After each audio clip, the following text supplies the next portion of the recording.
चलिए मेरे दोस्त, हम पढ़ा रहे हैं वनों, और वन में हमने देखा उष्णकटिबंधीय पर्णपाती वन, यानी ऐसे वन जो कि अपने पत्तों को क्या कर देते हैं, गिरा देते हैं। यानी ऐसे वन जो उष्णकटिबंधीय क्षेत्र में पाए जाते हैं, उष्णकटिबंधीय क्षेत्र में पाए जाते हैं, और जिनका वर्ष में एक बार क्या कर जाते हैं, पत्ते हिलते हैं, पत्ते गिर जाते हैं।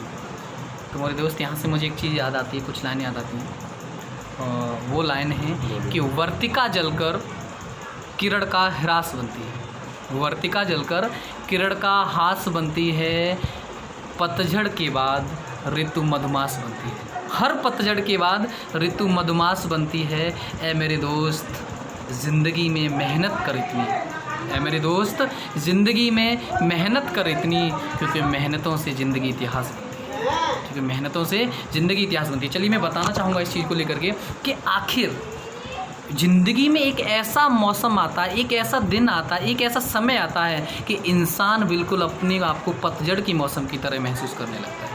लेकिन हमें सीख लेनी चाहिए उन पौधों से, उस प्रकृति से जो हमें सीख देने के लिए हमेशा तैयार रहती है। क्या पौधे वो जीना बंद कर देते हैं या जीने की लालसा छोड़ देते हैं कि जैसे कि हमारे ऊपर कुछ संकट आ जाए, कुछ संघर्ष आ जाए, कुछ पलों के लिए ऐसा लगने लगे कि अब इस ज़िंदगी में कुछ रहा ही नहीं हो, तो हम कैसा महसूस करते हैं, अपनी ज़िंदगी को ख़त्म करने के लिए सोचने लगते हैं कि आखिर इस ज़िंदगी में बचा ही क्या है, क्यों जिए, क्यों जिए। हमें सीख लेनी चाहिए पतझड़ के उन पौधों से जो अपनी पत्तियां गिरा देते हैं, कुछ बचता ही नहीं है, उन पर पत्तियां सूख चुकी हैं, बिल्कुल वह वृक्ष ऐसा लगने लगता है अब इसमें कुछ बचा ही नहीं हो। लेकिन वो वृक्ष जीना नहीं छोड़ता मेरे दोस्त, वो वृक्ष हमेशा जीवन को जीने के लिए उस मौसम का इंतज़ार करता है जिसे हम मधुमास कहते हैं, जिसे हम बसंत ऋतु कहते हैं। और वही बसंत ऋतु आने पर वो पौधा फिर से हरा भरा हो जाता है, फिर से वही हरियाली लौट आती है, और वह पौधा इतना हरा भरा हो जाता है कि हमारे मन को भी मोह लेता है।